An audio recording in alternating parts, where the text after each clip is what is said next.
Selam arkadaşlar, kanalımıza hoş geldiniz.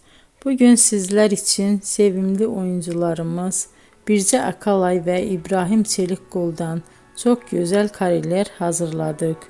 İbrahim Çelikkol, Kör Düğüm, İffet, Siyah Beyaz Aşk, Merhamet ve birçok dizide rol almış ve herkesin beğenisini kazanmıştı.